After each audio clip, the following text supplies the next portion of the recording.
Peter Schweizer is here, president of the Government Accountability Institute, host of the Drilldown podcast. Peter, great to talk to you, sir. Hey, great to be back with you. Thanks so much for having me. So, of course, we're talking about Kamala in just a moment, assuming she's the nominee, and that is an assumption. Like that's not a done deal at this moment by any means. But I want to spend some time on her. But first, just your recap on what has been, and just on Joe leaving.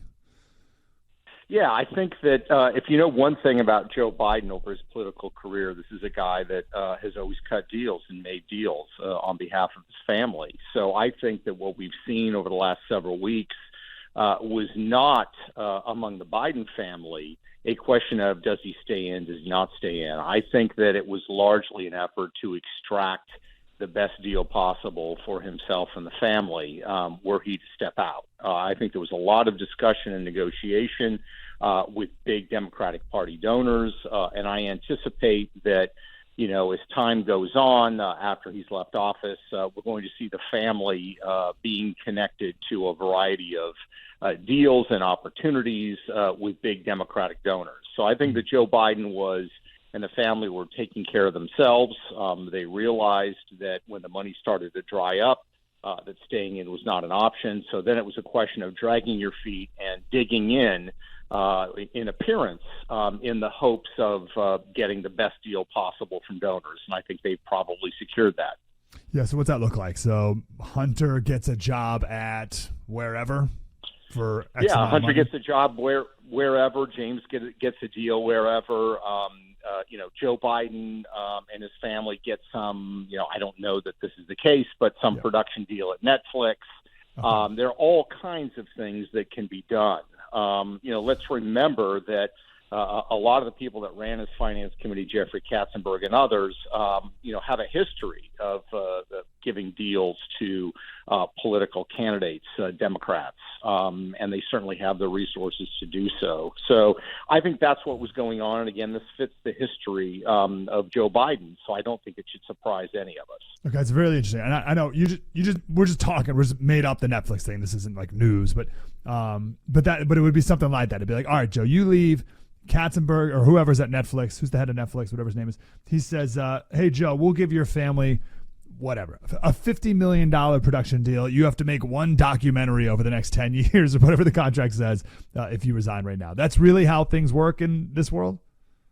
Yes, absolutely. And I think also, consulting deals. I mean, remember, Joe Biden already has a brother who is at a law firm.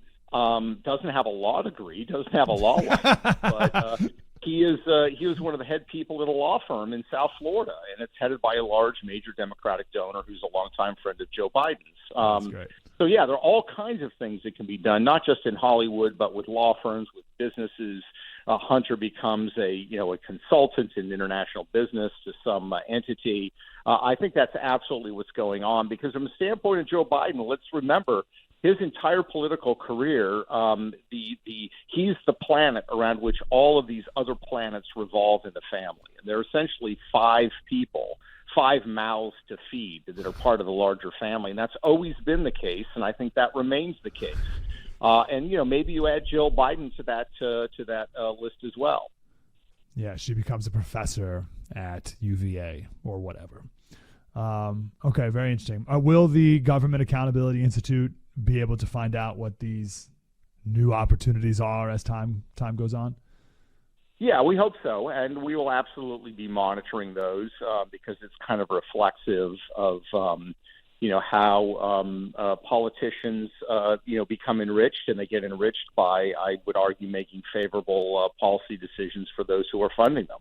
Mm-hmm. So it's very common. Let's remember that Barack Obama, when he left, and his wife got a $60 million book deal from a company that was owned by an international conglomerate that had a lot of interest in more peaceful relations with Iran, and that in fact was the Obama policy. And I would argue that that's not a coincidence. So this sort of thing does happen, and we will absolutely be monitoring it. All right, Ruka, I don't want to get too much in that. I want to get back to Kamala, but what book company could have an interest in what happens with Iran?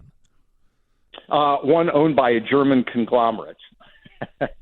which is what the case was. It's a German conglomerate that owned the Obama's book company. They gave him a $60 million deal. They had widespread commercial interests in Iran and wanted sanctions reduced and a series of other policy actions taken, which were actually positions supported by Barack Obama. Amazing. Follow the money. No one does that better than Peter Schweizer. All right. Just some preliminary thoughts on Kamala Harris. What do we need to know about her? Yeah, I did a book back in 2020 called Profiles in Corruption. It was sort of a look at the major candidates in 2020. Probably, I would say the biggest two chapters were on Joe Biden and on Kamala Harris. This came out in early 2020 before either one of them had secured their positions. And Kamala Harris has a massive and long history of, I would argue, very frightening activities as a prosecutor that shows selective favoritism to criminal networks and organizations linked to her political allies, while at the same time covering up and trying to minimize some pretty horrific crimes. In her particular case, all you have to do is look at, the early 2000s when she is the district attorney in San Francisco. And San Francisco, under her tenure, is the only major American city that did not prosecute a single case of priest sexual abuse. The only major city. And the reason is quite clear, that the people that helped get her into that position included a collection of law firms and individuals who financed her campaigns, who represented the Catholic Church and Catholic entities in San Francisco. She took over her slot. In fact, she ran for that position in San Francisco against a guy named Terrence Hallinan, who was a liberal but tough-nosed ex-boxer prosecutor. And he was the attorney at the time, and the mayor, of course, was Willie Brown, with whom she had a romantic relationship before. And Terrence Hallinan had been investigating Willie Brown and his allies on a series of corruption cases. These include city officials. These include major financiers to his campaign. Willie Brown didn't like that, so he essentially bankrolled and organized her campaign to knock Terrence Hallinan out of that position. And when she won, she dropped a whole series of cases against guys like Henry Chinchilla and others who were going to be charged or had already been charged by Terrence Hallinan. What they all had in common was they had all financed or were close friends with Willie Brown. Probably the biggest case, though, is the one involving the Catholic Church. Terrence Hallinan had received a 800-page internal document from the diocese in San Francisco, which highlighted a series of abuse cases, of which, unfortunately, we're all too commonly aware of, that had occurred around the country.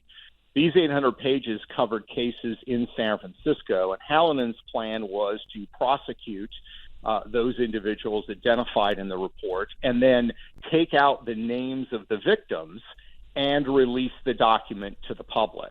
And this is what victims abuse groups wanted to happen. When Kamala Harris came in, not only did she not prosecute anybody involved in these scandals, she actually refused to release the 800-page document, and it has been reported in San Francisco that document disappeared and was never to be found.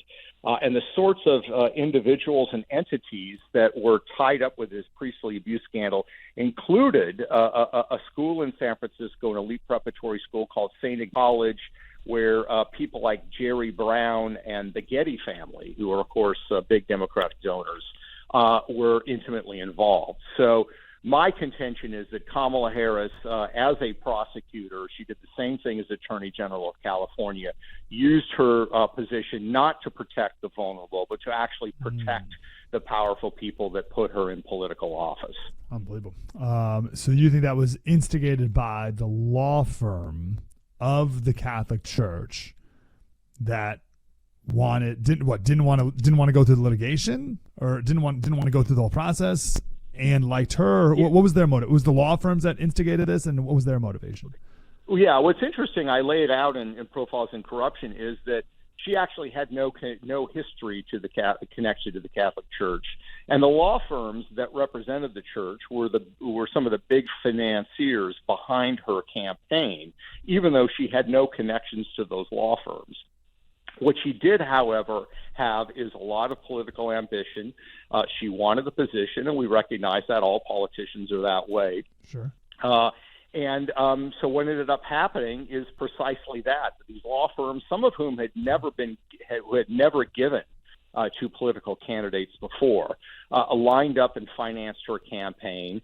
Some of the power elite that were tied to these institutions that ran Catholic charities that were connected to the prep school, people like the Gettys lined up to bankroll her campaign. And, of course, it was Willie Brown who was the one who sort of engineered the whole thing. His campaign staffers who would put him in office as mayor ran her campaign. He sent out fundraising letters. So it was that network. And the end result was that these cases that Hallinan was pursuing, the sex abuse scandal, there was a guy named Ramirez who was a cement contractor. He had used subpar cement to build parking garages and bridges. You can imagine the implications of that. And he knew that he was doing this. Hallinan was going to charge him. Kamala Harris reduced those charges and basically gave him a slap on the wrist. And Ramirez had been a big financier and a big social friend of Willie Brown. So that was her record. I would add, when she became California's attorney general, you saw the same pattern. There was, for example, the San Francisco office of the California Attorney General's office wanted charges brought against about half a dozen nutrition companies, arguing that they engaged in false advertising and a series of other activities. And this would have been right up Kamala Harris's alley. These are the kinds of cases she liked to bring. In this case, she did not bring charges. And the troubling reality is that those 6 nutrition companies at the time were represented by a law firm where her new husband, now the first or second husband of the United States, Doug Emhoff, was a partner. So it was a massive conflict of interest. But again, I would argue because of the favorable connections of those that were being accused of these activities, those charges were dropped. And I think this is a very clear, consistent pattern that we see of Kamala Harris when she has been in political power. Talking Peter Schweizer, president of the Government Accountability Institute. The book in question here is Profiles in Corruption. Kamala is one of the chapters. Do you find Kamala's level of corruption different than the other people in this book and or other people that you have studied and investigated over the years?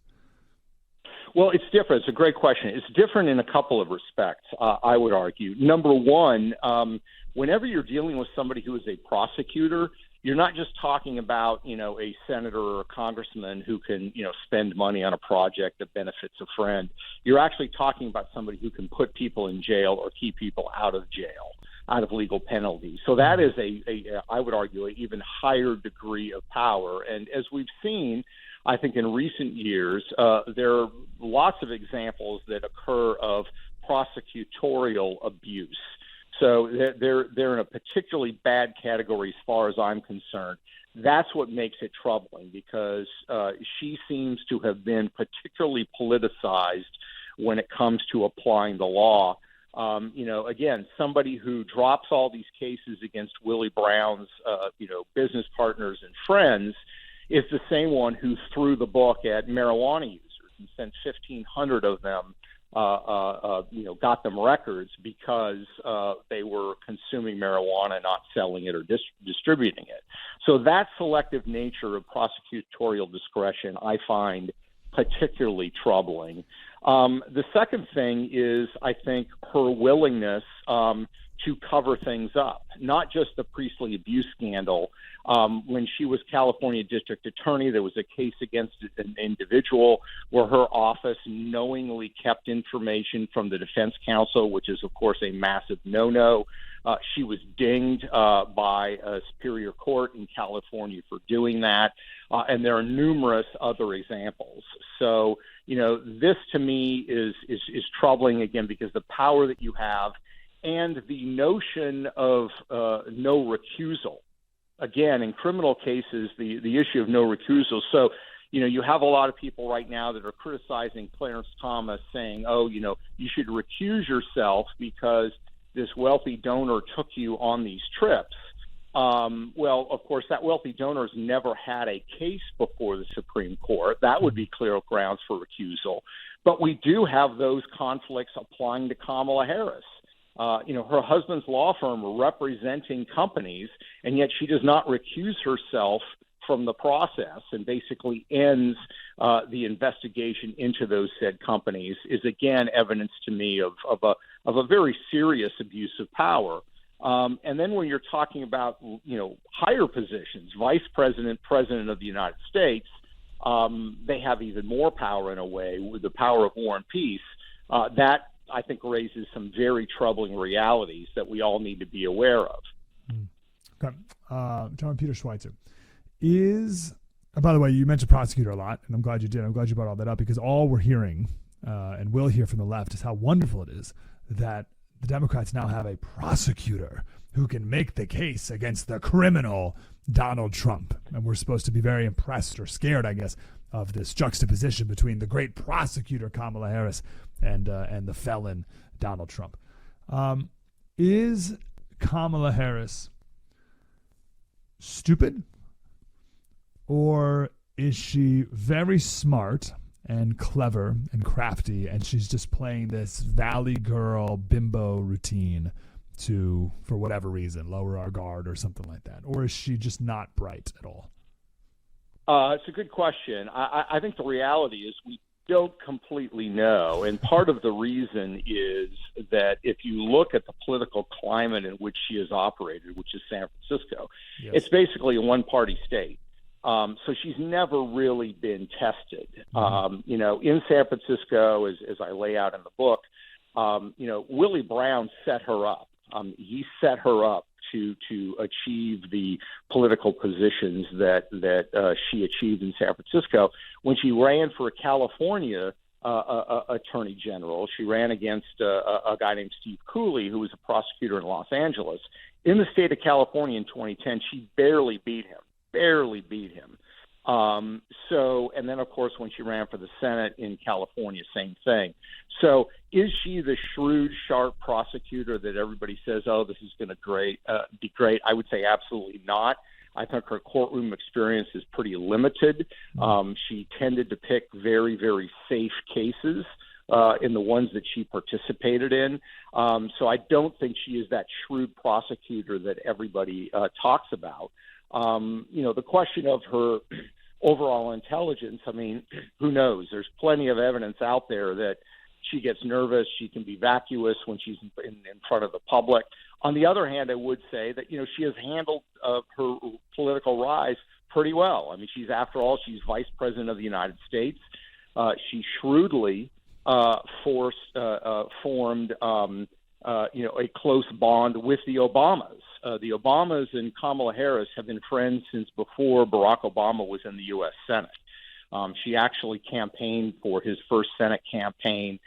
He, in turn, came and supported her when she was running for office in San Francisco.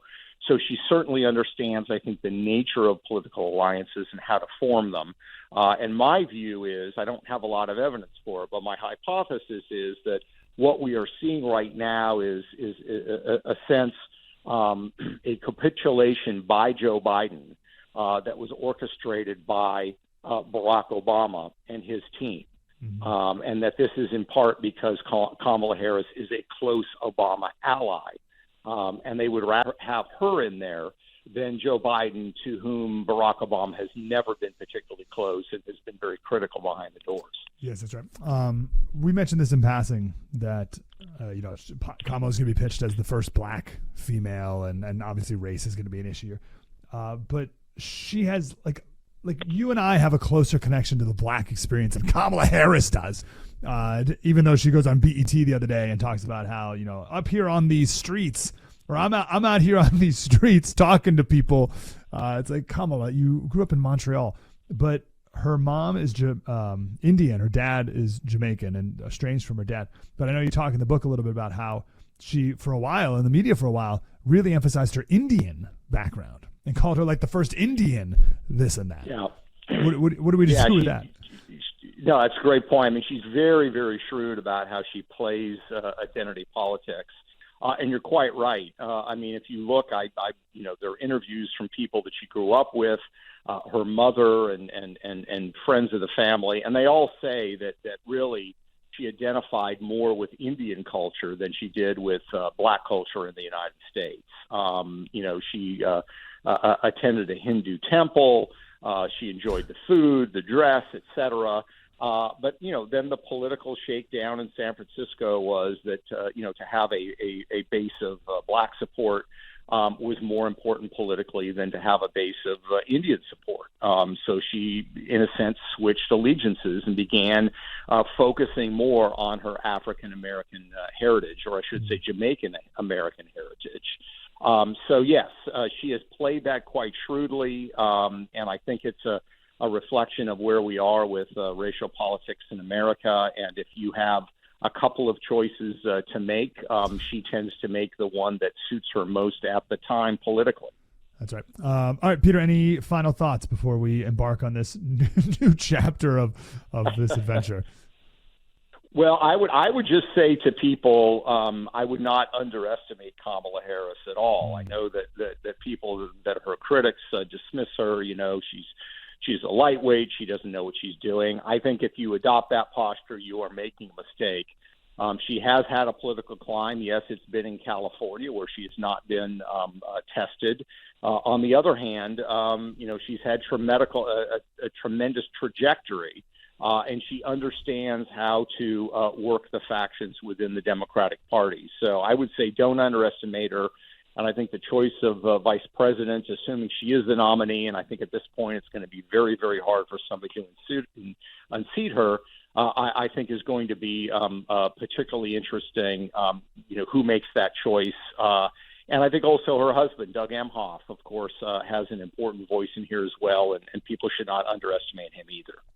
The specific book in question here is Profiles in Corruption, Abuse of Power by America's Progressive Elite, and there's a chapter there on Kamala, the great Peter Schweizer. Peter, where can people pick up all these books and learn everything else you're doing? You can find the books anywhere, Amazon.com or your local bookstore, and you can go to peterschweitzer.com, or you can follow me on Twitter X at Peter Schweizer. Peter, great to talk to you. Thank you, sir.